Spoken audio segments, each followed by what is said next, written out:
The grasshoppers, the hip ones, all gathered in secrecy and flying high as a kite. Forget it, man, and get with the countdown.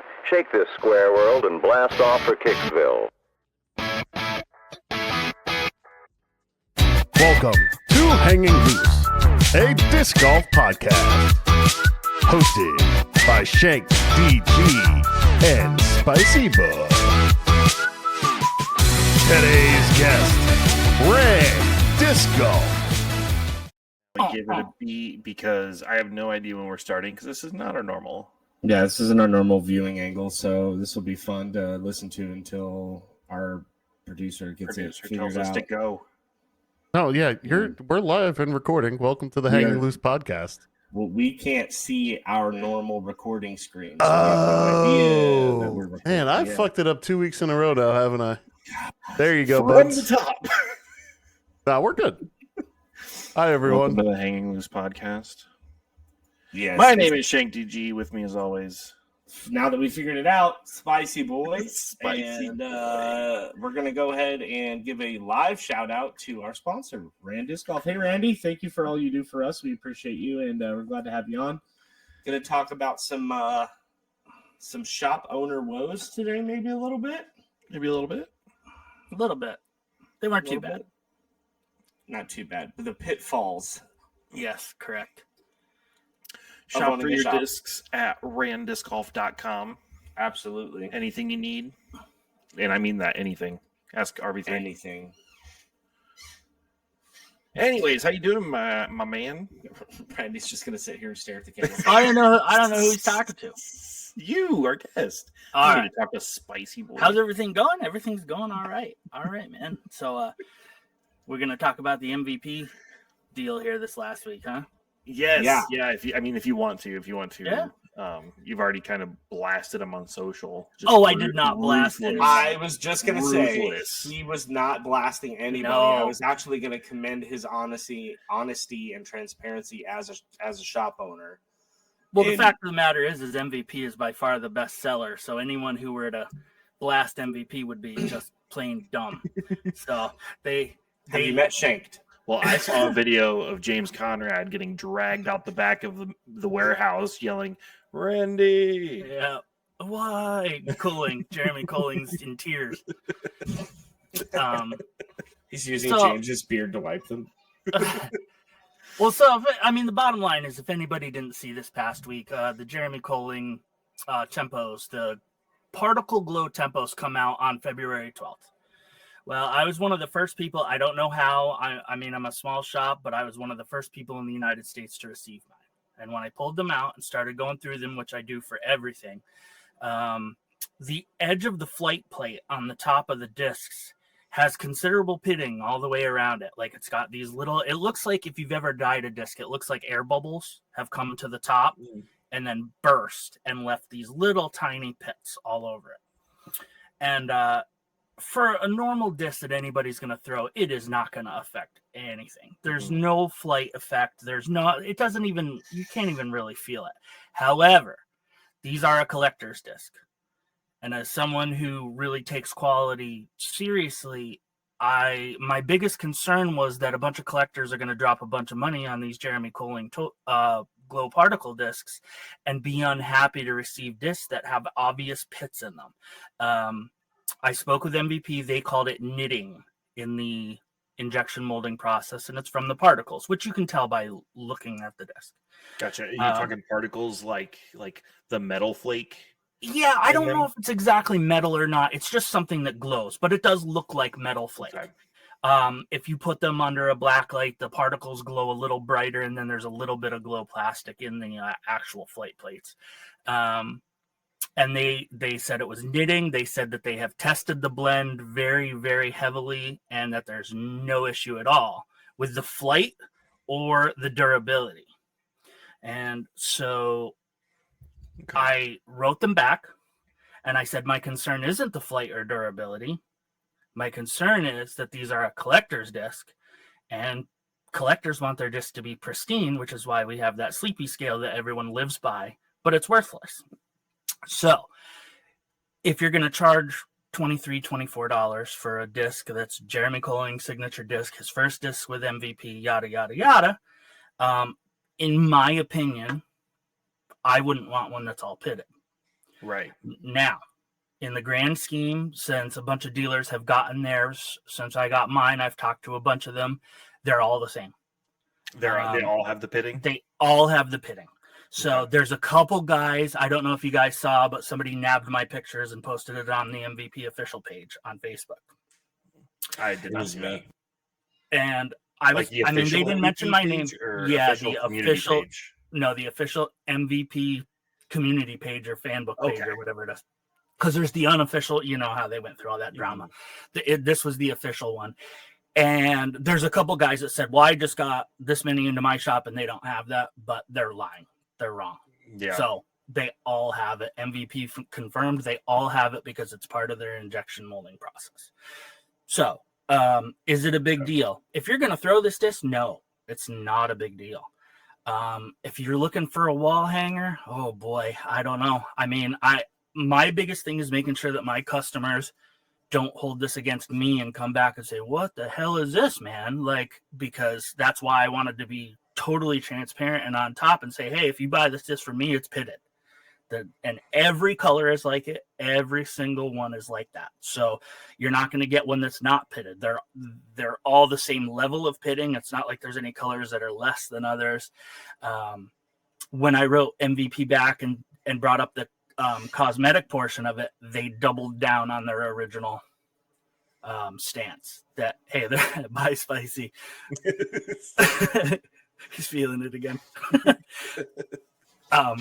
That it's not going to cause any issues. And that was it.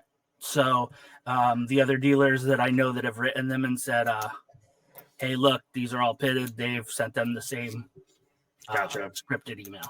So it is what it is. That's the bottom line is these have pits in them. And it may get to be known as something that, hey, this run had pits in them. And hopefully people are aware of it enough. They're going to buy them anyway. It's Big Germ's first disc, and the Tempo is an awesome disc, and they look gorgeous. But that was my concern. Has it affected your projected sales for them yet? No. They'll sell it out. I was going to say, people, I know I'm excited to get my hands on one. I was stoked about Colling ending up on MVP anyways. But I'm wondering, have you seen any stink from people that were unaware by other... There's a couple people in that thread that have said, well, I pre-ordered mine, and if it shows up like that, I'm either going to be very upset or I'm sending it back. And it's going to happen. I mean, it's going to happen. You saw the pictures. There is definitive pitting on the rims of these discs. Interesting. So I wonder if it's those little glow particles in there, if they were like at the surface, and when they, I don't know how discs are made, but like I imagine they kind of like pull apart like a waffle press almost, and then there's a frisbee in the middle. It's kind of that, and kind of some of it is where it's near the edge, and then as the plastic melts in, it stretches it. Like there's a couple that I have that actually look like they have a scratch, but it's a particle that just got rolled, stretched out, knitted, they call it. Like it looks like a piece of yarn. Interesting. Yep. What were you going to say, Spacey? I was just thinking in my brain. Oh my God, excuse me. I don't think I've ever been that quiet for that long in one stretch on the show before, so my throat got a little confused. I was just thinking, like, I'm not really a collector. I do have discs that I hang on the wall, but I'm not like, oh, I gotta have, like I'm not that serious about it. And if you've talked to other, and this is not at you, this is just at the general community, but if you've spoken to other shop owners, everybody has the same thing, then none of it is devalued in my brain. If they're all the same, if they all have pitting, then they all may as well be perfectly pristine. Yeah, I mean, you're absolutely correct.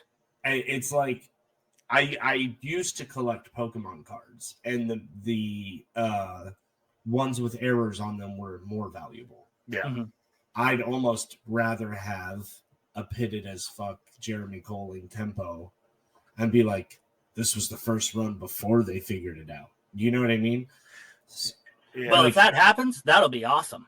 Right. I mean, that'll be good for the people that got them first. And like you said, if they're all like that, then it's technically not an error or a defect, correct? Because they're all like that. However, when I got my first ones and saw them, I didn't know they were all like that. Right. So that's why it's been a week or so of me trying to confirm this with MVP and other dealers who MVP straight up said, no, they're all like that. So, yeah. I start to wonder then if that's the case, because I don't know how quickly they got back to you, if you were just one of the first ones to reach out since you were the first one to get them, or one of the first ones to get them. Hi, my body is malfunctioning on me today. I'm sorry.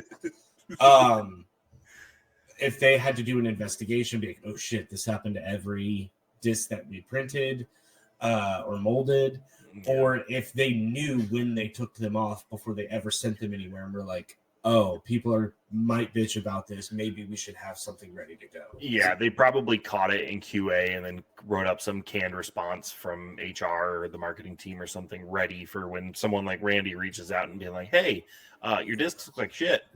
And but then I think about it, and that really bums me out as a consumer. That means you caught it early enough in the production process to have something ready to go, but you decided not to fix it. Like, I'd rather write a letter. They might not have been able to fix the issue, though. It might be a design flaw, if you will, with the plastic blend. Because I think the plastic blend is pretty cool. I mean, it's a standard, but it's got like glow flakes in it. Is that what they're? Yeah, it's Proton plastic, so it's like a champion blend, and then it's got a little bit of glow in it, in just the straight plastic, and then it has those flakes in it. And I don't know if those flakes are metal or plastic or whatever they are. But you know, here's the thing with me. I'm very trusting of people, and I don't believe MVP to be devious in what they've been doing, especially for Big Germ's first disc. Big Germ is too big of a heart, too big of a personality to screw him like that on his first drop. Right. So in my opinion, I'm going to give MVP the benefit of the doubt that this is how they're going to be, because that plastic is odd. What are you laughing at? Nothing. I'm laughing at a very mean joke that I could say out loud on this podcast that would get me so much flack from the disc golf community that I'm not going to do it. All right. But in my mind, it's real funny. It's real funny. No, because then we'll have to pause while all of you go, holy shit. Oh. Yeah. But anyway, so I'm going to give MVP the benefit of the doubt. I mean, I told you what my concerns were, and that's just how I am with this business. And one upset email from a customer that bought that disc from me would ruin my week. I just take it all personally, especially because I go through every disc that comes into the shop and checks it. I go through every single one, and that's, you know, if I upset somebody, I just take it too personally. So I've got to make sure that stuff is transparent. No, and I think that's why the community loves you so much, because I mean, you did not have to make that post. You did not have to basically warn people that, hey, if you don't want not pristine discs, don't buy this. And like people that sell things don't generally say that, because you're losing money if the customers decide that they don't want a pitted frisbee. Yeah, correct. And or we appreciate the honesty. Or if you buy $8,000 of Ledgestone discs in 2020. What was that? Never mind. So have you considered kind of taking a page out of MVP's book and maybe just adding a disclaimer to the page for the tempos? Oh, absolutely. I'm going to post their email on it. That's exactly what they said. Smart move. Yeah. I mean, this is direct from MVP. Oh yeah, there is going to be it's going right in the description of the disc that says MVP is aware these are pitted. You will receive a pitted disc. It is totally normal. And here is their response to my questioning of that. Oh yeah, that's going to be every post I make. Good. Okay. If they can say it to me, they can say it to everyone else. 100%. Right. And I feel bad for Jerem because it was such a big surprise move. him Yeah. leaving Innova in the first place, and then he's like, I'm going to MVP, and it's this whole huge deal, and then he's like, look how cool this new plastic is that they made for me, and then they're like, Big Germ is a lot like I am. Big Germ will shed tears if he gets flack over this disc. I mean, he will be 100%. heartbroken. Oh, And I hope by now somebody let him know that there's possibility he may get a little flack over this. I hope MVP did. yeah, I think That's what I mean. before the discs went into like main production, I'm guessing they had to like get approved by him because they're his disc, right?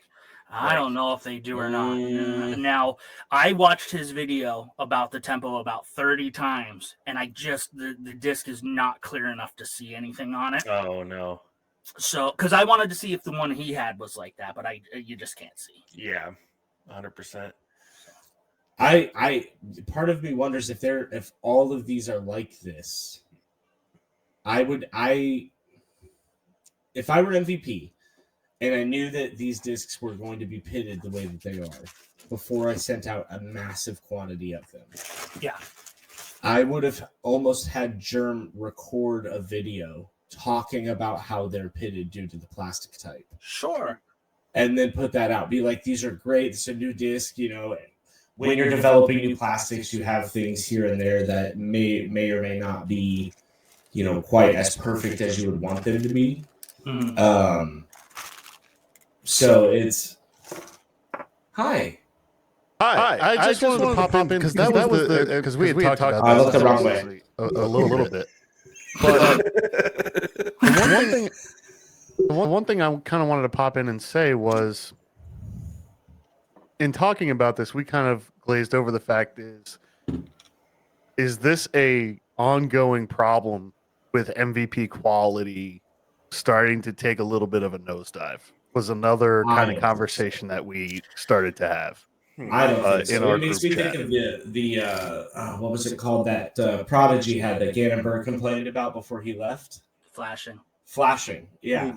Like, I haven't heard any comments about that since then. Oh, and I can talk about that too with the last batch of Prodigy I got.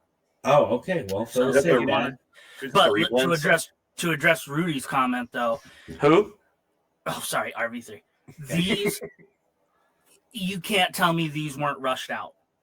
With Big Germ signing, let's get this disc out on the shelves. It's still hot. He's still new. Let's get these out. Was the blend rushed? I don't know. They could have been working on this for 5 years before they found a good disc to use it for.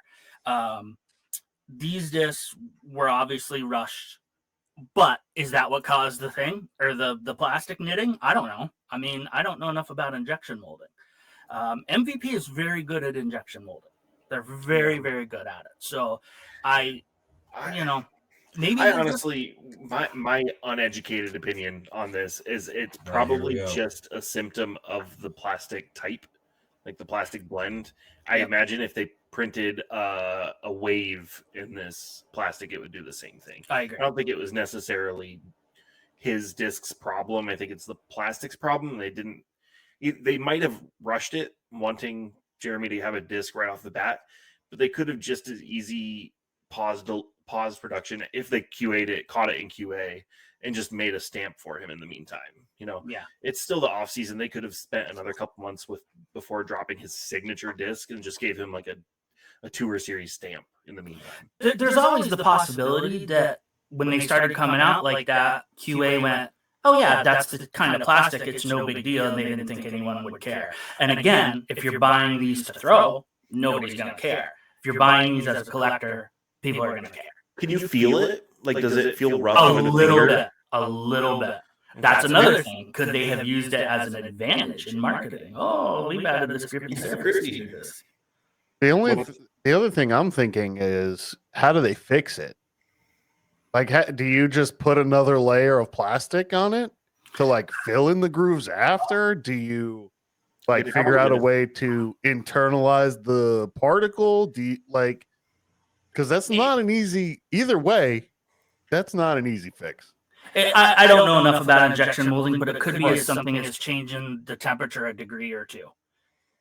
But they have them right down to the specific temperatures that you have to use in order to, make these like this. Right. So anyway, Right. that's the bottom line. The bottom line is, as long as people know, if hey, they're going out the door, they're gonna sell. They're Jeremy Coling's disc. His first disc with MVP. He's gonna have a bunch more, and I like Kyle's take that if Spicy Boy's take that if they're all like that, it's not an error.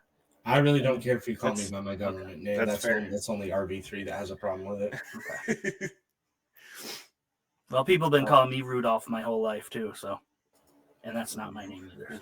Rudolph. Yeah. I wish you guys could see him off camera right now, just looking sad that someone said his full name. Oh, I didn't even know that was his full name. He's like, oh, baby. Well, I guess in the 40s or something, Rudolph was the long name for Randy, so I don't know, whatever. That's Mine's very spelled like a odd. girl, if it helps. So. Tell me about the flashing with Prodigy. Okay, Prodigy, flashing. Oh, man. The problem, and I'm going to say it right out, is Prodigy is under the microscope for everything, and it drives me bonkers because they make one little issue, no matter how tiny it is, people go ape on them. So, did they have a flashing problem when I first got into disc golf, 2020, 2021? Oh, they did. They did. That flashing would cut your fingers if you really, really went across it. And I had guys that they were the first brand I carried, and I had guys that would buy their discs and put them on the concrete or the asphalt and go real quick and take the flashing off. Yes, they had an issue. However, when Gannon got on top of it, and then all of a sudden it came to light that everyone agreed with him, they took care of that, and it has not been an issue. Really? And then there's been like maybe less than 3% flashing on any of their discs since the Gannon fiasco. Will Shoestrick is very serious about flashing. The last batch of discs I got, now we all know some of their discs are pressed in Georgia. Some of them are pressed in China or overseas. Mm-hmm. I assume it's China. The Chinese are very, very, very good at injection molding. They're the best. They are. So let's put 10%. Anyway, they're so good at injection molding. Their discs are always smooth as butter. And the last batch I got, some of the imported discs had a tiny, tiny bit of flashing on them. Just a little bit. And I wrote my rep from Prodigy and I said, I just want to let you guys know ahead of time so you can get on top of it. The last batch I got has a little bit of flashing. And he called me within a minute or two and he said, oh my God, which disc? Tell me which colors, blah, blah, blah, blah, blah. And I told him, and he said, I'll call you back in a little bit. And he ran out to the warehouse right there and checked every single disc of that mold for flashing. And he said, we take this very, very seriously now because we know that people watch for it. And he said, anytime somebody mentions flashing, Will goes crazy and says, we got to fix this. And he said, yes, that's the first time they've seen the imported discs have any flashing on them, but they were going to take care of it. So they were going through the batch of discs and taking out the discs that had any flashing at all and repairing them before they sent them out. So I don't know if you guys know this. I'm fat as fuck, so I definitely know it. But if you ever look at a condiment packet that you get from like McDonald's, Taco Bell, whatever, on the bottom corner or one of the corners of that package, there's going to be a letter and a number. And what that corresponds to on the manufacturing machine for those packets is the machine and the lane within that machine, because they get made at like in 8 lanes. And that way, if there is a defect, they're able to immediately identify what machine and what lane has that defect. And I really think disc golf could benefit from something similar during the injection mold process. Each mold has a very faint mark of some kind that you could look at it and go, okay, this machine is flashing. We can immediately go fix it. So Mint does that. Mint has serial numbers on their discs, so they know which run, which date, and everything. Okay. That's very common in manufacturing. There's no reason disc golf couldn't do that. RPM does that too. On the bottom of their disc, there's a stamp that has the date and the time the disc was produced. So I have had people contact me and be like, I'm looking for Cosmic Run Kotares, but they have to have 12-1 blah on them because that's the run they want. And there's no reason all the companies can do that. In fact, they probably all have the ability to, they just don't. Innova would probably benefit the most, like the big companies that are printing millions and millions of discs. I would love to be able to identify a certain run of wraiths because some of them are hyper overstable and some of them are nice straight flyers. Yep. And that would be super beneficial. I wanted to just bring up something else too. I don't know if you guys have ever noticed, like on Star plastic or G Star plastic, the edge of the flight plate is like bubbly almost. And I wonder if that initially started as a type of defect that they were worried about, and then they're like, it's whatever, it's G Star. And because now it's the fastest way to identify that plastic, even if there's no stamp on it, is you can look at the edge of the flight plate and just be like, oh, that looks like shit. Well, and if you look at it, Blizzard plastic does that on purpose.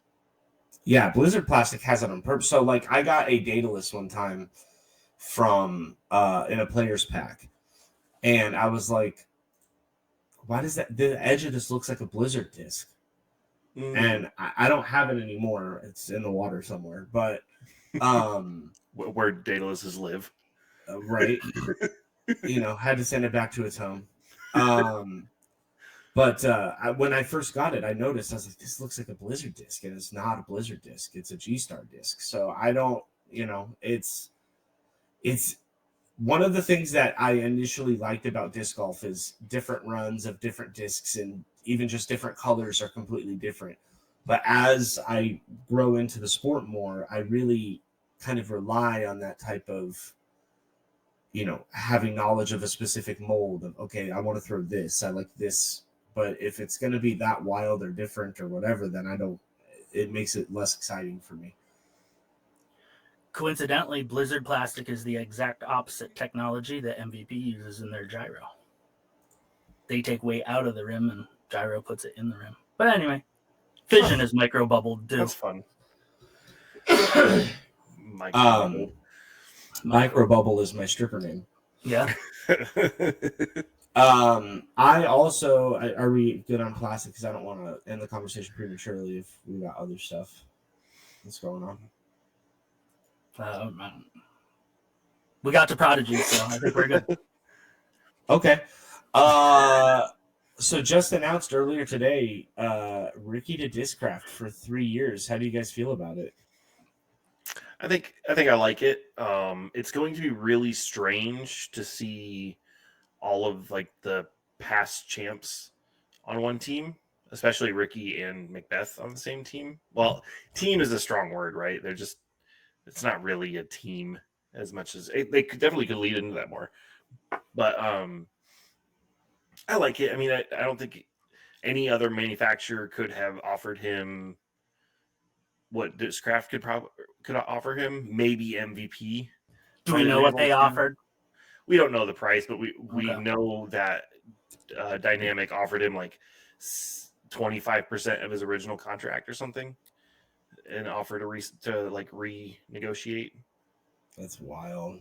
I remember. I mean, obviously we had talked about it a long time. There were rumors here and there, but like, I was so excited to see it because it is a big deal to have everybody on the same team. Like if I know RV3 will know what I'm talking about, but like when we were watching the Royal Rumble and the TNA champion comes out on a WWE pay-per-view and you just kind of like, is that Joe Hendry?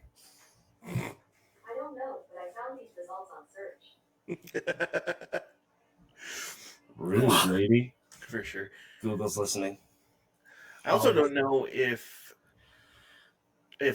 Ricky is.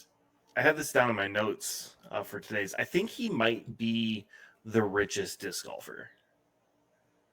You think Ricky is? Even surpassing Macbeth, at least in functional wealth. I don't think so. You don't think so? Because I mean, that Bitcoin bonus was whether or not you like or all that nonsense aside, it has done him very well. And outside of liquidating that bonus, he can borrow against it, which makes him functionally pretty damn wealthy. I mean, he's wealthy. I don't know if he's the wealthiest. I don't know if it matters if he is the wealthiest, but he's got it going on, you know. No, for sure. And I don't know if him ditching with Discraft or sorry, Dynamic makes sense, but with them only offering him a fraction of his original contract. But I can't imagine Discraft is offering him all that much more. I don't know how much Discraft can even offer at this point with all the recent signings and all the huge names, unless the Ultra Star makes them so much money.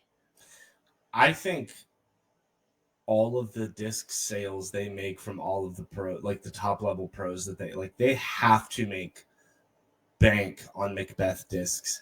AB's an up and comer. They have to make bank on AB discs. They sell jerseys. They've got everything. They do put a good amount of money into marketing, but I don't know if you guys know the guy that owns Discraft, but he's incredibly wealthy. Like very, very wealthy. So I think he's probably got money to burn in a little bit of a sense that the others don't. How much of a role do you think Ulibarri had in this contract? That's what I keep coming back to, because that's his brother-in-law now, and you're not seeing it. I don't think so. Uli, I love him to death, and he's obviously a very important part of Team Discraft. But I don't think he's pulling the strings quite like that. I think he probably had a say in it. Mm-hmm. Like, hey, Ricky's going to be parting ways with Dynamic. I think it would be a cool move for us to go get him and have all of the champs on the same team. And that was probably the extent of Uli's contribution. Yeah, I mean, after having, Paul, Climo, Pierce, like all the champs together, and then Ricky being a free agent, I mean, it just makes sense for them to try. I think that would succeed. Yeah, I think that's the extent of it. I mean, I think Uli has a heavy say in what goes on as much as any player does at Discraft, and definitely had a hand in it. But I think Discraft is making a play at being the next Innova for the next generation. Our generation and before it, Innova was the big player, and they still are. But with this move, I think disc golfers being born, getting into the sport now as they're turning 10, and the young kids that are playing now, I think they're going to look at Discraft as the brand, especially after the Macbeth run. I even look at it that way because I got into disc golf in December of 2019, and when I was learning and becoming knowledgeable in the sport, all I knew was Discraft.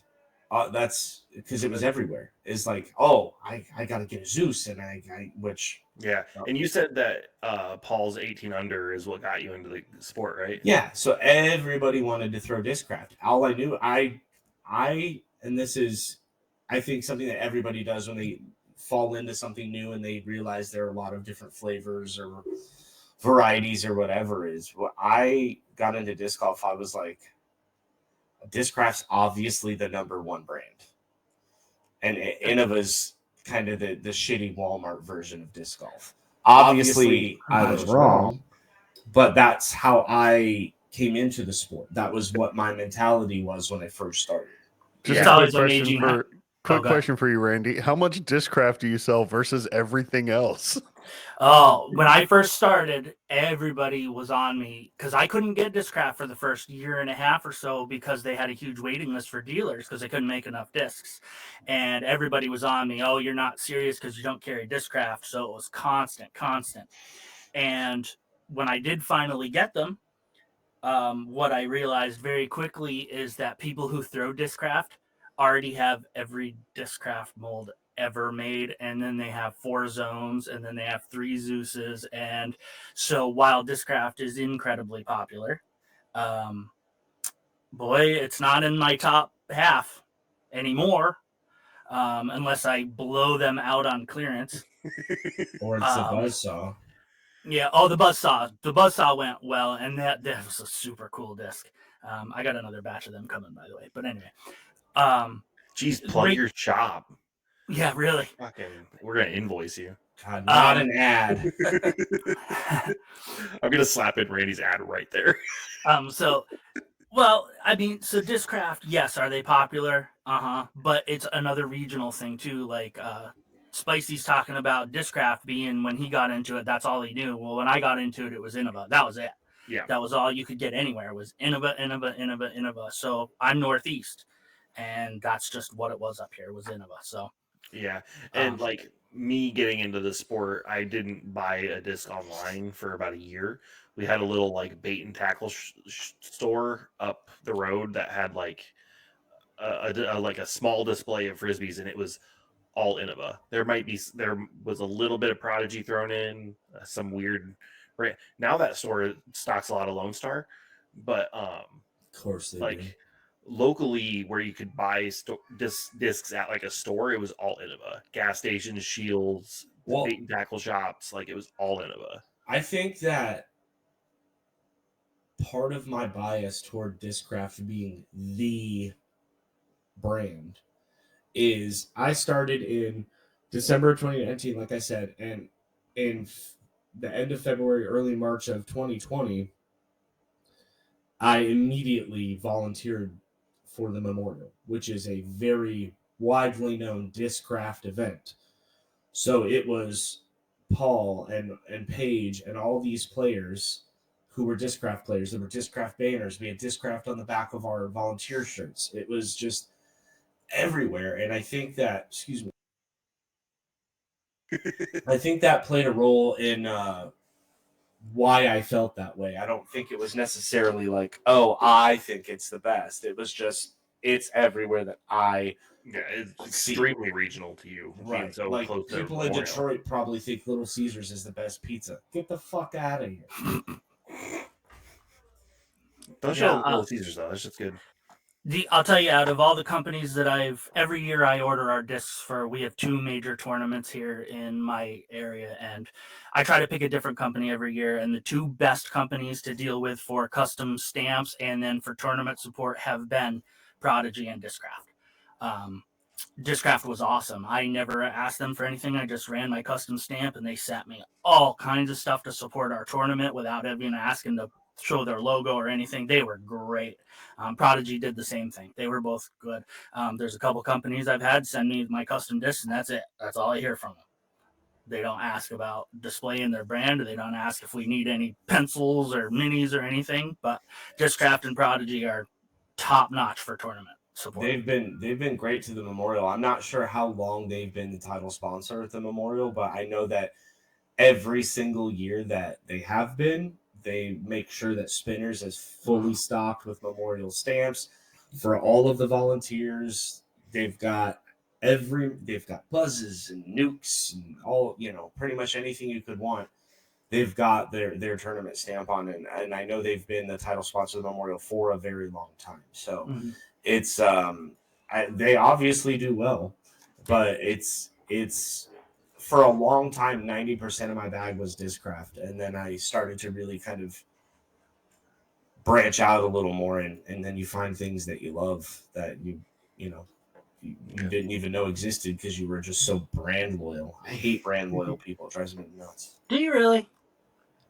Me? I mean, I can't stand it. Really? Okay. Yeah. I like people who wear only Nike shit, or like people who only listen to hip hop. I cannot stand a closed-minded person. I think you're unintelligent if you act that way. Sounds pretty closed-minded. Says the guy who roots for the Boston Red Sox. Yeah, but I'm a baseball fan first, and I've always maintained that. Baseball fan first, then I'll be a Red Sox fan. But like, it seems silly to me that there could be a part of your disc golf game completely missing, and it's only because you refuse to throw a glitch because you don't like MVP. You know what I mean? Like, yeah, the glitch is a useful disc, whether you want to call it a gimmick or not. It can get you out of some tight spots. And if you take an 8 on a hole where you could have taken a 5 because you just don't want to throw it, like, Shut the hell Yeah. up. I think you're dumb. I get what you Unless mean. you're sponsored, shut up. And Randy actually saved me from that when I was getting a bunch of discs from him middle last year, or like whenever that was. I was getting ready to buy just a bunch of MVP, and he was like, "You should try some like smaller brands." And now the two favorite discs in my bag are the Cosmic by Alpha? Alpha Cosmic, and the Havu from. Oh, really? You're Yeah. liking them that much? That's awesome to hear. The Havu is awesome. Yeah, It's that's like cool. it's like a really slow Mako 3. Yeah, XL discs out of Finland. Yeah, that's so good. So also, yeah, I think that's an underrated part of Randy's store is all the smaller companies he carries. Yeah, I they- love to go through those discs, the smaller manufacturer discs, and especially like around the holidays. I'm like, treat myself to something I wouldn't normally buy. You know, like I've got umpteen wraiths and a million buzzes and Sure. all that. I just got. I don't know if you saw that Led Zeppelin buzz, Randy, that I had on a few weeks ago, but I've been trying to get that disc for like 2 years Nice. in our CTP challenges, and I finally got it. And Oh yeah, I heard about that. Yeah, that's awesome. Oh my god, it's like my favorite, but I'll never throw it because it's too pretty. But if I can find, Good. I have a couple of Zeppelin. I think they're wizards here floating around somewhere. oh my gosh, I just love like. I think the potential for discs to be artistic is so high that like, if you just put a stock stamp on something, it's like, Sure. That's the one I'll throw in the street. I also really wish manufacturers would release more minimalist stamps, or even so far as no stamp on them. My nephew he takes that same thing. He gets a brand new disc and he'll look at the stamp and he'll take and wipe parts of the stamp. So it looks like, honest to God, it'll look like a Prodigy stock stamp, who is very minimal with their stamps. But he'll take Discraft and he hates these lines that are surrounding the name. So he'll just wipe the lines off. And I'm like, wow, that's really cool what he's doing with them, just to make them cleaner looking. Did you see that guy on Twitter the other day that can't stand his thumb touching stamps? So he takes and wipes around the edges of the stamps. I did see that. I wish I remembered his name so we could make fun of him. I make fun of him. I'm the same way. I actually will, when I get a disc, I will find a spot on the disc where my thumb does not touch the stamp. Really? And then I will throw it from there every time. That's so weird. It's just an OCD thing for me. That's how it was for him too. Yeah, I just can't. Or if the stamp is like symmetrical, then I will always grab the bottom right corner. If you're looking at the disc from the front, it's always the bottom right. My brain just has to do it that way. Or I mean, that makes sense. I had a Firebird that I had to throw with like the top of the bird facing away from me, right? Like I definitely get that. Like you have like certain spots on the disc that you, especially with Discraft with their embossed nonsense on the rim, like I cannot touch that while I'm if I'm gonna throw it. It just feels strange. Same with I don't remember. I think it was the Onyx that had like the grip patch in the rim. It was just like a little spot of like rough on the inside of the rim that like I think the intention was like to grip onto. I just no. I don't like the only time I will not throw bottom right corner is if that happens to be the corner where the Discraft embossed name of the disc for no reason is there. Can't do it. It just messes my brain up. Yaiken has a putter that actually has a couple spots of that on the top, and then Latitude, I think it is, has a couple discs that have grippy spots on the top too for your thumb to sit on. I can't remember what the mold is. It's an older one, Spike or. Yeah, some of those early Latitude molds are really cool. They really tried to do different stuff with that. It was neat. It was a lot like who's that company? Doomsday. Clash that's doing the top bottom plastics. Yeah. I know the one. The tone plastic. Yeah, thank you. I like stuff like that, like continuing to try new things. With that, I did have a question for you. We're getting. Actually, I don't know how late we are into this. Close to time.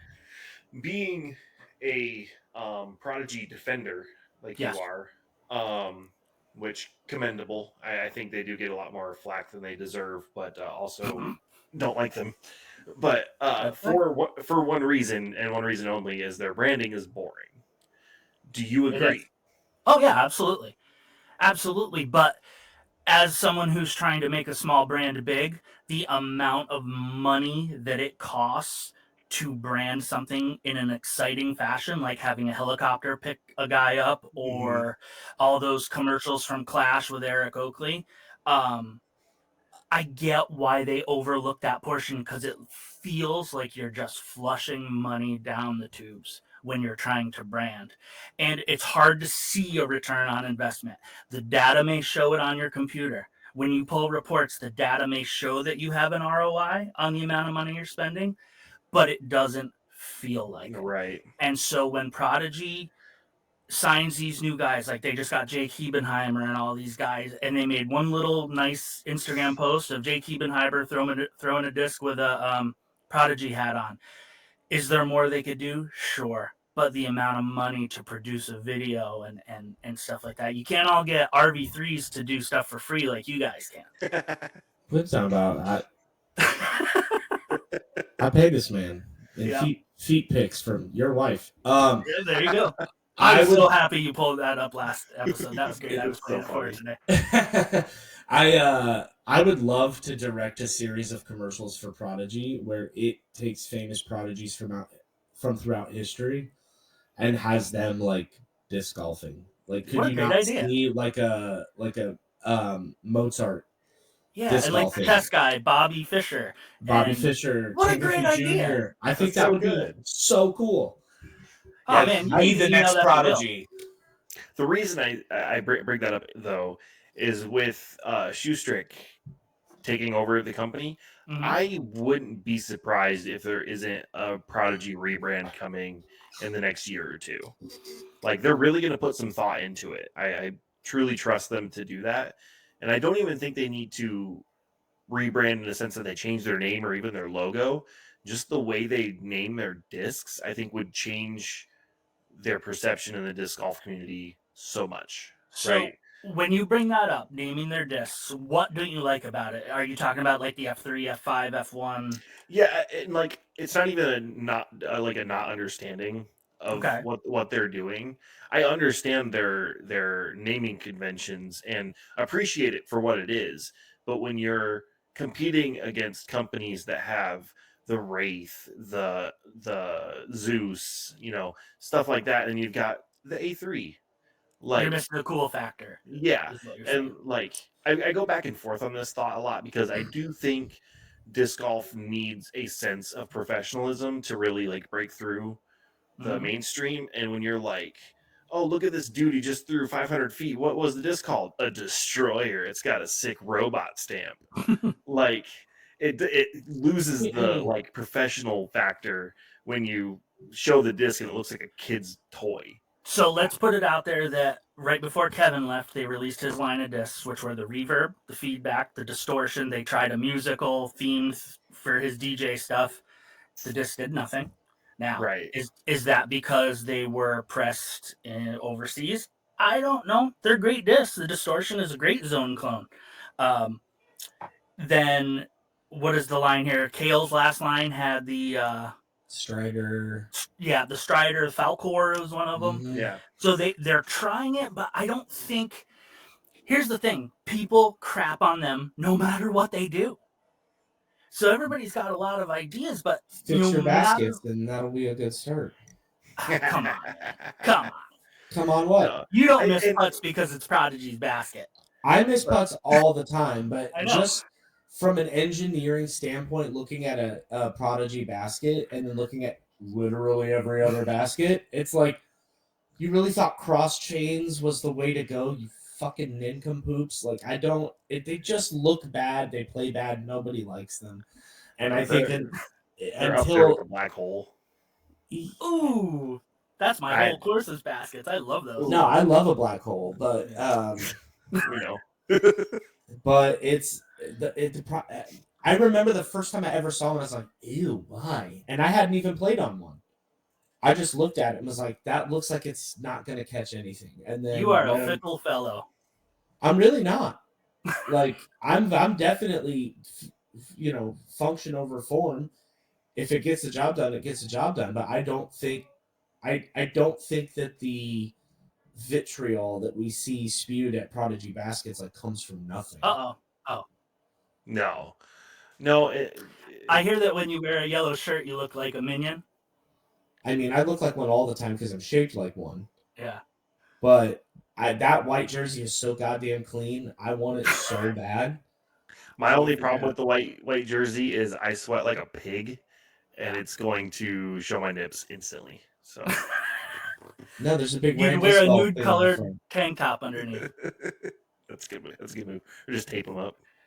Hey, do you guys think that when Ricky and Uli play together now, do you think every time Ricky gets up to throw a disc, Uli goes, "Hey, you'll never guess what I did to your sister last night," to throw him off his game? That's all I've been thinking about since this morning. I'm sure that like happens basketball. enough as it is. Yeah. Hey, I hear Screech is going out with your sister. Squeak, not Screech. Squeak, you're right. I'm sorry. Basketball is genuinely one of my favorite movies. Mine too. Heard your mom's going out with Squeak. Dude, my favorite part of that movie, not to kind of get off track here, but is the part when they're talking to Squeak, like, yeah, you're a little bitch. And he's like, I swear to God, you guys rip on me 3 or 4 more times, I'm out of here. That's what it feels like being on this show. I mean, I would imagine Uli and Ricky had to have some sort of understanding with that regard because bros are going to be bros, and I know. Oh yeah. Fans. But Ricky is so he's pretty even keeled when you're hanging out with him in person. He doesn't seem like the type that would really bother him. That or he'll throw you in an ice bath. If anything, I think it would be the other way around, where Yuli's getting ready to throw, and then Ricky goes, "Sister said you got a little dick," and then I guess it works both ways. Yeah, more like Baby Berry, just dumb shit like that. I love it. Yeah, it's good times. I'm really upset, and I just have to get this out before we end this episode. Is RV3? I changed shirts into this dark blue polo, and I set up an automation for you on my Google, where I was supposed to say, "Hey Google, is that Joe Hendry?" And then the lights were going to turn blue, and his theme song was going to hit, and I was going to turn around and clap in the shirt that he wears, and it didn't work. So I'm sorry. I tried. I don't know, but I found these results on That's why she answered me earlier. Nice. Oh man. Well, thank you for being on the show once again, Randy. We love you so problem, much. dudes. Yeah, I always love. Wow, words. One of my favorite parts of every episode is the sheepish transition that Shanked makes to get the guest out. He's like, "Okay, man. Well, thanks for being here." I'm from the Midwest, okay? So funny. It's a Midwest goodbye for sure. It takes forever. It's like you don't want to offend them by telling them, "Hey, we're at time." Yeah, you gotta go, well, yeah, well, gotta get going. And then you say goodbye for 20 minutes by the door.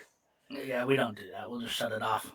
But anyway, no problem. Anytime you guys need me, just give me 30 seconds here. On February 12th, we got the Jeremy Coling Tempo coming out. We also have the Eagle McMahon Range, which have no defects at all and look absolutely gorgeous. Anything else new coming? I have a shipment of Negative Oaths putters that just came out. They look beautiful. I have Meridian's new discs that drop on February 15th. They're coming. They're really cool. Josh said something about not talking too much about them until he's sure we're going to get them. So, but I think we're going to get them. What else do I have coming? I don't know. A bunch of cool stuff. What is that negative putter? It is 3301. It feels a lot like a P2. What's the plastic like? It's a typical base plastic. They say it's a little more durable, though. It feels like Discmania's base plastic. Okay. That's something we should have talked about with Ricky too. Is that looks hard? It's not too bad. They say it's stiff, but it's not too bad. Okay, I might have to get one. Been looking at changing putters from the Warden. So, didn't you get? Do you like a bead or no bead? No He's bead. an Absolutely okay, no bead. bitch. Those are no beads. So it literally is very close to a P2. If you have a P2, it's very close. But the stamp is bomb. So, Hell yeah. but that's it. You know where to find me. RanDisc.com. You can find his address in the description. Yeah, His there we go. actual address, not his website. Yeah, that's all right. Come visit. Yep. Don't trip over his dog's leash. All right. We hated Send us out. Midwest so much we did one. Yeah, we sure did. Send us out with a scream, Randy. Oh! Thanks